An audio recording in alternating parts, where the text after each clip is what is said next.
Em poucas palavras.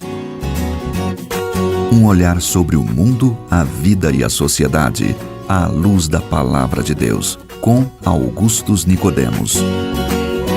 Olá, estamos começando mais uma edição do programa Em Poucas Palavras. Prazer ter você aqui com a gente nestes programas que têm sido muito interessantes de participar com você e respondendo suas perguntas com a participação, claro, sine qua non, né, do nosso comentarista Augustus Nicodemos. Olá, pastor. Olá, Natsan, querido ouvinte. Muito obrigado pelas perguntas que vocês têm enviado, a participação intensa. Isso faz com que o programa se torne bem mais dinâmico e interessante. Hoje nós vamos estar respondendo mais uma pergunta de um ouvinte. Exatamente. Nosso ouvinte Mário Queiroz, da cidade de Salto de Pirapora de São Paulo. Eu, por exemplo, nasci em Pirapora, só que em Minas Gerais. Então, o Mário Queiroz, lá de Salto de Pirapora, agradece pelo programa e envia uma pergunta que, por certo, é a dúvida de muitos de nossos ouvintes, pastor. Ele argumenta que a doutrina católica romana afirma que Maria, mãe de Jesus, é também nossa mãe e intercessora junto de seu filho em nosso favor no céu. Segundo o Mário, a base deles é aquilo que está registrado por João no capítulo 19, versículo 26 e 27, onde se lê: Vendo Jesus sua mãe e junto a ela o discípulo amado, disse Jesus: Mulher, eis aí teu filho. Depois disse ao discípulo: Eis aí tua mãe. Dessa hora em diante, o discípulo a tomou para casa. Maria, mãe de Jesus, então, é o tema do programa de hoje. A pergunta-chave, então, de hoje, pastor Augustus, é o Mário Queiroz citando o versículo da pergunta. Ele questiona assim: gostaria de entender o que Jesus quis dizer nesta passagem e se tais palavras devem ser interpretadas como diz a doutrina católica. Não devem ser interpretadas segundo a doutrina católica, porque a interpretação que deve ser preferida é a interpretação natural do texto. O que aconteceu? Jesus estava na cruz, ele estava para morrer e estava preocupado com a sua mãe. Provavelmente José, marido de Maria, a essa altura já tinha morrido, porque ele nunca mais é mencionado no texto bíblico, nos evangelhos, após o nascimento de Jesus. Então, os estudiosos presumem que José morreu, doença, alguma outra coisa, e Maria era viúva. Jesus, na hora de morrer, preocupado com a sua mãe, então fala a João, que era dos discípulos o mais chegado, que tome conta dela. Tanto é que o texto continua dizendo que, a partir daquele momento, o discípulo a tomou para casa, a levou para casa, indicando, então, que essa é a interpretação correta. João levou Maria para sua própria casa e cuidou dela. Então, quando Jesus diz a João, eis aí a tua mãe, não tem nenhum significado teológico, místico, religioso. Ele está dizendo só, toma conta dela como se fosse tua mãe. Uma questão prática. Questão prática, somente isso. Então, daí você inferir que Jesus estava colocando Maria na posição de mãe de Deus e medianeira entre Deus e os homens, vai a longa distância, né? A verdade é que não tem a menor fundamentação bíblica para essa doutrina. O argumento que é usado dentro do catolicismo é um silogismo, que vai mais ou menos assim: Jesus é Deus, Sim. Maria é mãe de Jesus, logo Maria é mãe de Deus. Só que essa argumentação tá um pouco furada, Nathan, porque a verdade não é bem essa. A verdade seria assim: Jesus é Deus e homem. Maria é mãe da parte humana de Jesus. Sim. Logo, Maria é mãe de Jesus e não mãe de Deus. Esse que é a sequência lógica do argumento. Aí o que aconteceu? Não satisfeitos em elevar Maria à posição de mãe de Deus, coisa que foi feita já no século III e IV, né, da cristandade, o cristianismo medieval também elevou Maria, ou deu a Maria, outros atributos que nós não encontramos na palavra de Deus. Sim.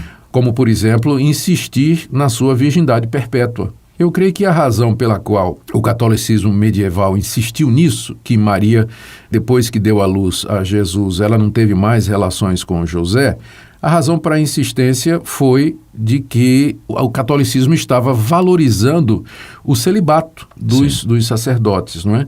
e que o padre ele devia ser solteiro, ele devia morar por si só, não devia ter família, que aliás seria algo extremamente caro, né, de manter para todo o sistema da Igreja Católica. Enfim, havia uma série de vantagens e aí Maria foi colocada como padrão, né? Foi colocada como exemplo de alguém que não teve relações depois do nascimento de Jesus, e daí então a ideia de que o sacerdote, a freira, ela deveria então permanecer no celibato. Mas a verdade é que o texto bíblico, inclusive, nos menciona os irmãos de Jesus, que são filhos que Maria teve depois que Jesus nasceu. Lá no Evangelho de Marcos nós temos a relação desses nomes. E também o texto do Evangelho diz que José não a conheceu, ali no sentido de ter relações, até que ela deu à luz a um filho a quem pôs o nome de Jesus. Dando a entender que depois que Jesus nasceu, ele teve relações com ela. Há uma outra coisa que foi criada a respeito de Maria é a ascensão dela aos céus. Você sabia disso? Era uma doutrina recente, não é? Que já é do século XX, de que Maria foi assunta corporalmente aos céus. Como Jesus. Como Jesus tinha sido. E tem outra coisa também a respeito de Maria, que dentro do catolicismo romano, é que ela é medianeira entre Deus e os homens. Eu já vi muitas vezes aqueles plásticos que o pessoal coloca no vidro do carro, né, no vidro traseiro, onde diz assim, peça à mãe que o filho atende. Ou tudo por Jesus, nada sem Maria. Ou alguma coisa assim. Também tem um assim, né? Tem. Então, elevaram Maria à condição de medianeira, intercessora, e o resultado é que eu desconfio que a adoração a Maria, o culto a Maria, dentro do catolicismo, ele ultrapassa o culto a Jesus. Maria é muito adorada, é muito idolatrada. Há imagens dela, eles dizem que são diversas manifestações de Maria, Maria Aparecida, Maria daquilo outro, Maria de Fátima. Então você tem santuários dedicados a Maria. Em todo lugar do mundo você encontra santuários erigidos em honra a Maria, né? Que é a padroeira do Brasil, né? Sim. Padroeira do Brasil também.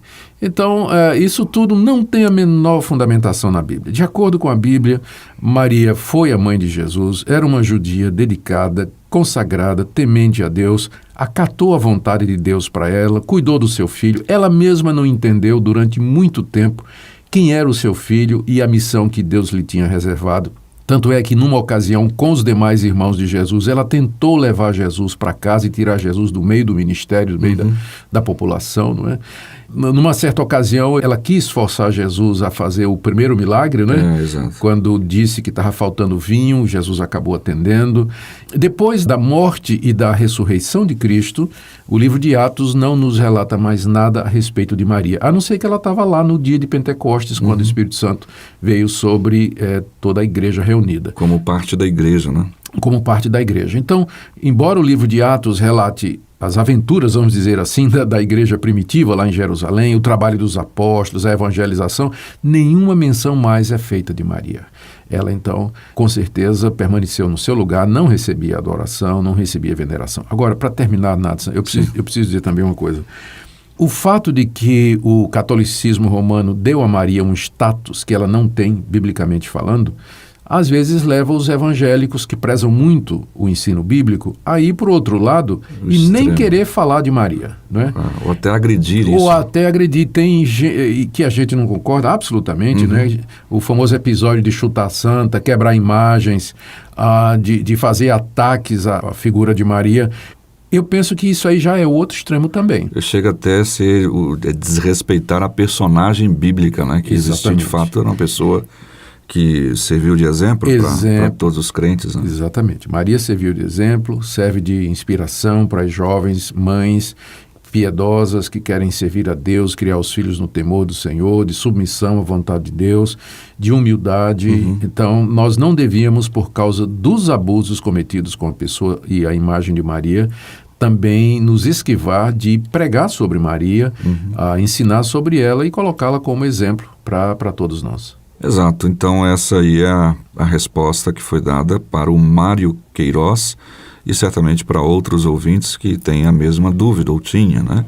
Apesar de que a gente sabe que, como o programa diz em poucas palavras, sempre pode ficar uma coisa aqui e acolá que você queira saber mais. Por isso, continue mandando as suas mensagens para o programa, as suas perguntas, para que a gente possa procurar apresentá-las aqui ao nosso comentarista, a fim de que você tenha uma resposta satisfatória.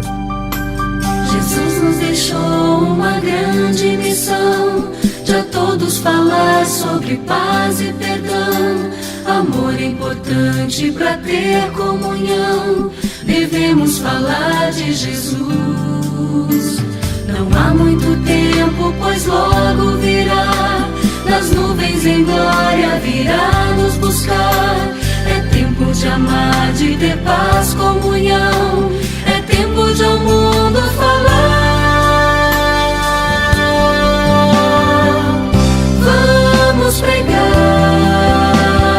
a mensagem que vem do céu e transforma o coração de quem crê no amor e numa paz infinita e gloriosa. Vamos pregar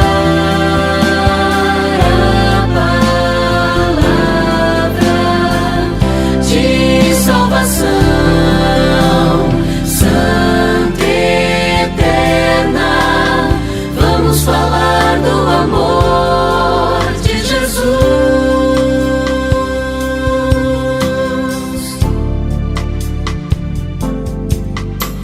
Há certos princípios na vida cristã, ensinam-nos como servir e amar. É muito importante sabermos falar, para que muitas almas possamos ganhar. Pregar não é fácil, exige oração, sem mesmo importar a riqueza nas mãos, pois grande é o tesouro que temos nos céus, que em breve possamos na glória estar. Vamos pregar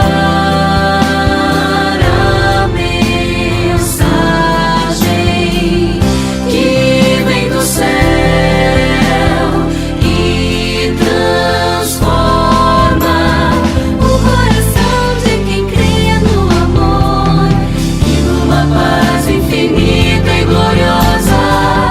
Vamos pregar a palavra de salvação, santa e eterna. Vamos falar do amor de Jesus.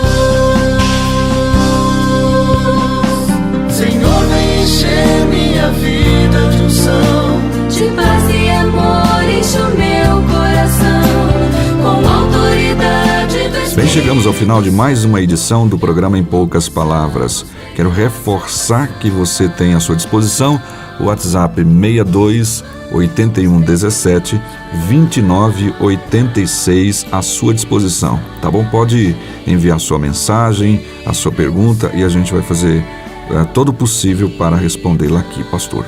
Eu termino com as palavras do apóstolo Paulo Natsan, aqui para os nossos ouvintes, que escreveu a Timóteo e disse: há um só Deus e um só mediador entre Deus e os homens, Jesus Cristo, homem.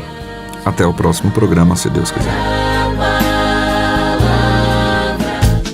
Se você deseja saber mais sobre esse e outros assuntos à luz da Palavra de Deus, domingo às 9 da manhã ou às 7 da noite. Será um prazer conhecê-lo pessoalmente.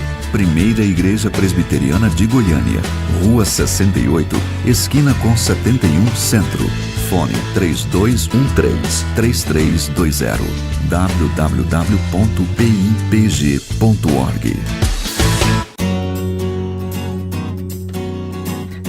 Em poucas palavras, um olhar sobre o mundo, a vida e a sociedade, à luz da Palavra de Deus. Apresentação: Natsan Matias. Comentário: Augustus Nicodemos. Um programa da Primeira Igreja Presbiteriana de Goiânia, Rua 68, esquina com 71 Centro. Visite o nosso site www.pipg.org. Apoio Seminário Presbiteriano Brasil Central, Goiânia.